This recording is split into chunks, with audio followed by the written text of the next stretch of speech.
ಸ್ಥಳೀಯ ಶಾಸಕರಾಗಿ ನೀವು ಪಾರದರ್ಶಕತೆಯನ್ನ ತೋರ್ರಿ. ನಿಮ್ ಭವನಗಳನ್ನ ನಿರ್ಮಾಣ ಮಾಡ್ಕೊಳ್ಳೋದು ಅಷ್ಟೇ ಅಲ್ಲ ನಿಮ್ ಜೀವನ. ಇವತ್ತು ನೀವು ನಿಮ್ಮ ಪಕ್ಷಕ್ಕೋಸ್ಕರನ 7 ಗುಂಟೆ ಜಮೀನನ್ನ ಇಮಿಡಿಯೇಟ್ಲಿ ಸಚಿವ ಸಂಪುಟದಲ್ಲಿ ಅವಕಾಶ ಮಾಡ್ಕೊಂಡ್ ಬರ್ತೀರಾ ಅಂದ್ರೆ ಇದು ಎಷ್ಟು ಅನ್ಯಾಯ ಮತ್ತು ತಾರತಮ್ಯ. ಶಿರಾ ತಾಲೂಕಿನ ಕಲ್ಕೋಟೆ ಸರ್ವೆ ನಂಬರ್ 49ರಲ್ಲಿ ನೀವು ಕಾಂಗ್ರೆಸ್ ಭವನಕ್ಕಷ್ಟೇ ನೀವು ತಕ್ಕೊಂಡಿದ್ದೀರಲ್ವಾ, ನಮ್ಮ JDS ಪಕ್ಷಕ್ಕೂ ಅವಕಾಶ ಮಾಡಿಕೊಡ್ಬೇಕು. JDS ಪಕ್ಷಕ್ಕೆ ಅವಕಾಶ ಮಾಡಿಕೊಡ್ಲಿಲ್ಲ ಅಂದ್ರೆ ಇದು ಈ ರಾಜ್ಯಕ್ಕಾದಂತಹ ಅನ್ಯಾಯ, ಈ ದೇಶಕ್ಕಾದಂತಹ ಅನ್ಯಾಯ, ಈ ರೈತರಿಗಾದಂತಹ ಅನ್ಯಾಯ.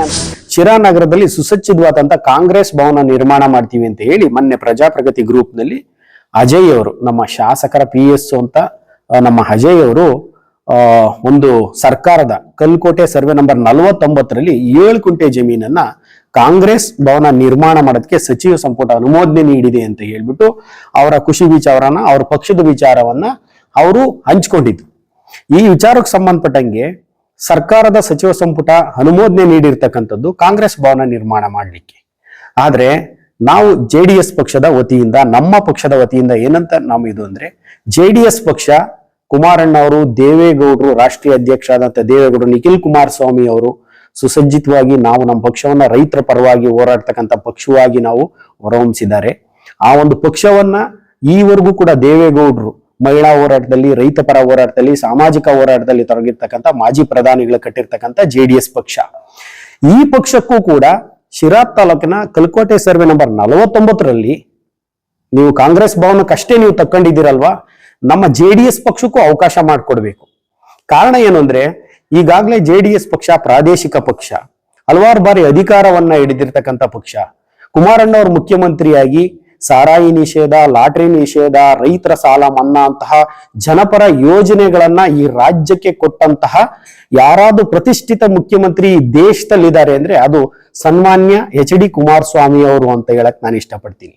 ನೀರಾವರಿ ವಿಚಾರಕ್ಕೆ ಸಂಬಂಧಪಟ್ಟಂಗೆ ಕೃಷ್ಣಾ ಬೇಸಿನ್ನ ನೀರನ್ನ ಲಕ್ಷಾಂತರ ಹೆಕ್ಟೇರ್ ಜಮೀನುಗಳಿಗೆ ದೇವೇಗೌಡರು ನೀರನ್ನ ತಂದಂತಹ ಮಹನೀಯರು, ಮಾಜಿ ಪ್ರಧಾನಿಗಳು ಅಂತ ಹೇಳಿ ಈ ದೇಶದಲ್ಲಿ ಹೆಸರುವಾಸಿಯಾಗಿದೆ.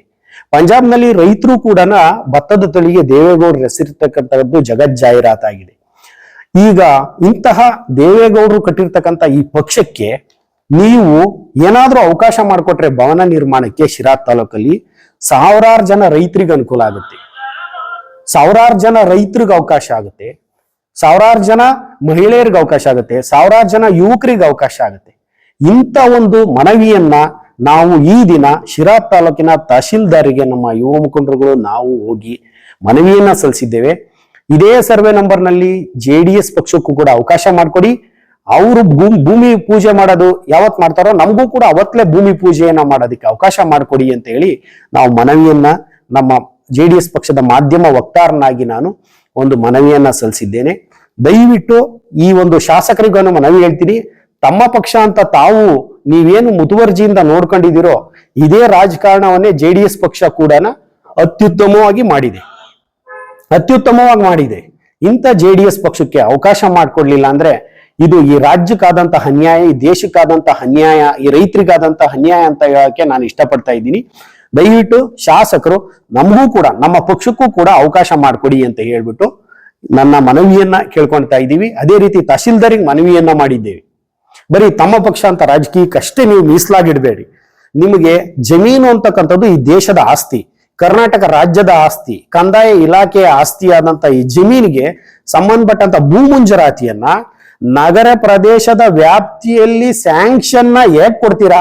ಒಬ್ಬ ರೈತ 60 ವರ್ಷ ಜಮೀನಿಗೆ ಬಗರುಕುಂ ಸಾಗುವಳಿಯನ್ನ ಮಾಡ್ತಕ್ಕಂಥ ರೈತನಿಗೆ ಕೇವಲ ಲಿಂಗಳಿ ಗ್ರಾಮ ಕೊಟ್ಟ ಸರ್ವೆ ನಂಬರ್ ವ್ಯಾಪ್ತಿನಲ್ಲಿ 2 ಎಕರೆ ಜಮೀನನ್ನ ಮಂಜೂರಾತಿ ಒಬ್ಬ ಬಡ ರೈತನಿಗೆ ಮಂಜೂರಾತಿ ಕೊಡ್ಲಿಲ್ಲ. ಕಾರಣ ಏನು ಅಂದ್ರೆ ಈ ಸರ್ವೆ ನಂಬರ್ ವ್ಯಾಪ್ತಿಗಳಲ್ಲಿ ನಾವು ನಗರ ಪ್ರದೇಶದ ವ್ಯಾಪ್ತಿ ಇರುವುದರಿಂದ 10 ಕಿಲೋಮೀಟರ್ ವ್ಯಾಪ್ತಿನಲ್ಲಿ ಯಾವುದೇ ರೀತಿ 5 ಕಿಲೋಮೀಟರ್ ವ್ಯಾಪ್ತಿನಲ್ಲಿ ಮಂಜೂರಾತಿ ನೀಡಲ್ಲ ಅಂತ ಹೇಳಿರಿ. 100 ವರ್ಷ ರೈತರುಗಳು ಉಳುಮೆ ಮಾಡಿದಂತ ಜಾಗಕ್ಕೆ ಇವತ್ತು ನೀವು ನಿಮ್ಮ ಪಕ್ಷಕ್ಕೋಸ್ಕರ 7 ಗುಂಟೆ ಜಮೀನನ್ನ ಇಮಿಡಿಯೇಟ್ಲಿ ಸಚಿವ ಸಂಪುಟದಲ್ಲಿ ಅವಕಾಶ ಮಾಡ್ಕೊಂಡ್ ಬರ್ತೀರಾ ಅಂದ್ರೆ ಇದು ಎಷ್ಟು ಅನ್ಯಾಯ ಮತ್ತು ತಾರತಮ್ಯ. ಮಾಡ್ಕೊಡ್ರಿ. ಈಗ ನೆರೆ ಪ್ರದೇಶ ಕೊಟ್ಟೆ ಸರ್ವೆ ನಂಬರ್ ವ್ಯಾಪ್ತಿನಲ್ಲಿ 100 ಜನ ರೈತರಿಗೆ ಮಂಜೂರಾತಿ ಕೊಟ್ಟಿಲ್ವಲ್ಲ, ಅಲ್ಲಿ ಮಾಡ್ಕೊಡ್ರಿ, ನಿಮ್ ಭವನ ನಿರ್ಮಾಣ ಮಾಡ್ಕೊಡ್ರಿ. ಇದು ರೈತರು ಎದೆ ಮೇಲೆ ಜಲಕ್ರೀಡೆ ಆಡ್ತಕ್ಕಂಥದ್ದು ಕಣ್ರಿ. ಇದನ್ನೆಲ್ಲ ಮಾಡ್ತಕ್ಕಂಥದ್ದು ಸ್ಥಳೀಯ ಶಾಸಕರಾಗಿ ನೀವು ಪಾರದರ್ಶಕತೆಯನ್ನ ತೋರ್ರಿ. ನಿಮ್ ಭವನಗಳನ್ನ ನಿರ್ಮಾಣ ಮಾಡ್ಕೊಳೋದು ಅಷ್ಟೇ ಅಲ್ಲ ನಿಮ್ ಜೀವನ. ಇದು ಹಿಟ್ಲರ್ ವಾದಗಳು ಬೇಡ ನಮ್ಗೆ, ಹಿಟ್ಲರ್ ಹೋರಾಟಗಳು ಬೇಡ. ಇದು ನಮಗ್ ಬೇಕಾಗಿರ್ತಕ್ಕಂಥದ್ದು ಸಾರ್ವಜನಿಕ ಹೋರಾಟ ಬರಲಿ. ಕಂದಾಯ ಇಲಾಖೆಯ ಸಾರ್ವಜನಿಕರ ಆಸ್ತಿಯನ್ನ ಅವಕಾಶ ಮಾಡಿಕೊಡಿ. ಇಲ್ಲ ಅಂದ್ರೆ ದಯವಿಟ್ಟು ಹೇಳ್ತೀನಿ, ನಿಮ್ ಭವನ ನಿರ್ಮಾಣ ಮಾಡಕ್ಕೆ ನಮ್ಮ ಪಕ್ಷದ ವತಿಯಿಂದ ನಾವು ಇವತ್ತು ಹೇಳ್ತಾ ಇದೀವಿ, ನಮ್ಗೆ ಅವಕಾಶ ಮಾಡಿಕೊಡೋವರೆಗೂ ನಾವು ಮನವಿಯನ್ನ ಸಲ್ಲಿಸಿದೀವಿ, ಕಾನೂನಾತ್ಮಕ ಹೋರಾಟದಲ್ಲಿ ಇರ್ತೀವಿ. ನಾವು ತಾಲೂಕು ಅಧ್ಯಕ್ಷರುಗಳಿಂದ ಹಿಡಿದು ನಮ್ಮ ಮುಖಂಡರುಗಳಿಂದ ಹಿಡಿದು ಪರಾಜಿತ ಅಭ್ಯರ್ಥಿಯಿಂದ ಹಿಡಿದು ನಮ್ಮ ಮುಖಂಡರುಗಳೆಲ್ಲರಿಗೂ ಕೂಡ ನಾವು ಮೀಟಿಂಗ್ ನಲ್ಲಿ ಯುವಕರುಗಳು ನಮ್ಮ ಮೂಲಕ ತಿಳಿಸಿ ನಾವು ಹೋರಾಟಕ್ಕೆ ನಿಲ್ಬೇಕಾಗ್ತದೆ. ನಮಗೂ ಕೂಡ ಭೂಮಿ ಮುಂಜೂರಾತಿಯನ್ನ ಮಾಡ್ಕೊಡಿ, ಭೂಮಿ ಪೂಜೆಗೂ ಅವಕಾಶ ಮಾಡ್ಕೊಡ್ಬೇಕು. ನಮಗೂ ಕೂಡ ಭೂ ಮುಂಜೂರಾತಿ ನೀಡಿ. ಅದೇ ರೀತಿ ರೈತರಿಗೂ ಕೂಡ ಇದೇನ್ ನಗರಸಭಾ ವ್ಯಾಪ್ತಿನಲ್ಲಿ ಇರ್ತಕ್ಕಂಥ ಇದಕ್ಕೆ ಭೂ ಮುಂಜೂರಾತಿಯನ್ನ ನೀವು ನೀಡ್ಕೊಂಡು ಕಲ್ಕೋಟೆ ಸರ್ವೆ ನಂಬರ್ ಮಾಡಿದೀರೋ, ಅದೇ ತರನೇ ಆ ರೈತರಿಗೂ ಕೂಡ ಅವಕಾಶ ಮಾಡಿಕೊಟ್ಟು ನಿಮ್ ಭವನ ನಿರ್ಮಾಣ ಮಾಡಿ. ಇಲ್ದಿರೆ ನೀವು ಇದು ಹೇಳ್ತಾ ಇದ್ದೀನಿ, ನೀವು ಮಾಡಿರ್ತಕ್ಕಂಥ ಈ ವಿಚಾರ ಇದೆಯಲ್ಲ, ನಿಮ್ಮ ಸಚಿವ ಸಂಪುಟದ ವಿರುದ್ಧ ನಾನು PAL ಹೋಗ್ತಾ ಇದ್ದೀನಿ. ಸದ್ಯದಲ್ಲೇ PAL ಹೋಗ್ಬೇಕಾಗ್ತದೆ. ಯಾವ ರೀತಿ ಮುಂಜೂರಾತಿ ಆಯ್ತು, ಯಾವ ವ್ಯಾಪ್ತಿನಲ್ಲಿ ನೀವು ಮುಂಜೂರಾತಿಯನ್ನ ಮಾಡಿದ್ದೀರಿ? ನಗರಸಭಾ ಪ್ರದೇಶದ ವ್ಯಾಪ್ತಿಯ ಪ್ರದೇಶದಲ್ಲಿ ಇರ್ತಕ್ಕಂತಹ ಈ ಜಮೀನಿನ ಮುಂಜೂರಾತಿಯನ್ನ ನೀವು ಪಡೆಯೋದಿಕ್ಕಡಿ. ಇಲ್ಲೇ ಇದ್ದಂತಹ ನೆರೆಯ ಪ್ರದೇಶದ ರೈತರು, ಕಾಡ್ಗೋಲ್ ಸಮುದಾಯದ ರೈತರನ್ನ ಜಾಗ ಬಿಡಿಸಿ ಒದ್ದು ಓಡಿಸಿ ನೀವು ಆ ಸಮುದಾಯವನ್ನ ಬೀದಿಗೆ ತಳ್ಳಿ ನೀವು ಆ ಸರ್ವೆ ನಂಬರ್ ವ್ಯಾಪ್ತಿನಲ್ಲಿ ನೀವು ನಿಮ್ಮ ಒಂದು ನಗರ ವ್ಯಾಪ್ತಿನ ಪ್ರದೇಶದಲ್ಲಿ ನೀವು ಮನೆ ಕಟ್ಕೊಳಕ್ ಹೋದ್ರಿ.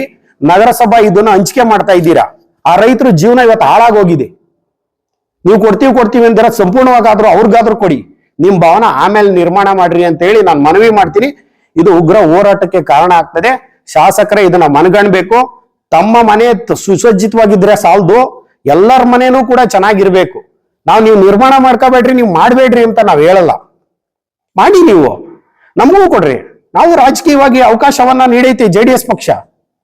ರಾಜಕೀಯವಾಗಿ ಹೋರಾಟ ಮಾಡಿರ್ತಕ್ಕಂಥ ಪಕ್ಷಕ್ಕೆ ಅವಕಾಶ ಮಾಡ್ಕೊಡಿ, ನಮ್ಮ ಭವನ ನಿರ್ಮಾಣ ಮಾಡ್ತೀವಿ. ಆಗ ನೀವು ಮಾಡ್ಕೊಳ್ಳಿ.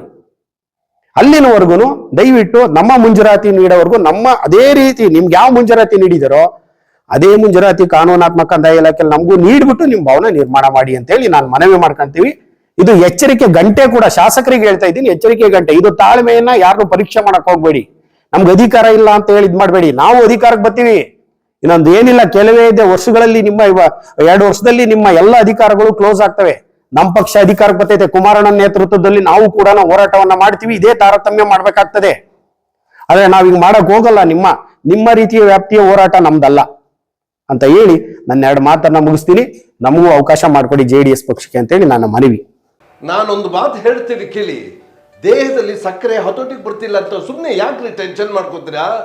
ಈಗಲೇ ಮನಸ್ಸಿಂದ ಅದನ್ನು ತೆಗೆದು ಬಿಸಾಕಿ 3 ತಿಂಗಳ ಕಾಲ ನಿರಂತರವಾಗಿ ಜೀನಿ ಶುಗರ್ ಆಮ್ಲನ ಉಪಯೋಗಿಸಿ ನೆಮ್ಮದಿಯಾಗಿ ಇರ್ತೀರಾ. ಡಿಸ್ಪ್ಲೇ ಕಾಣ್ತಿರೋ ನಂಬರ್ಗೆ ಕರೆ ಮಾಡಿ. ಜೀನಿ ಇದ್ದಲ್ಲಿ ಜೀವನ ನಿರಾಳ.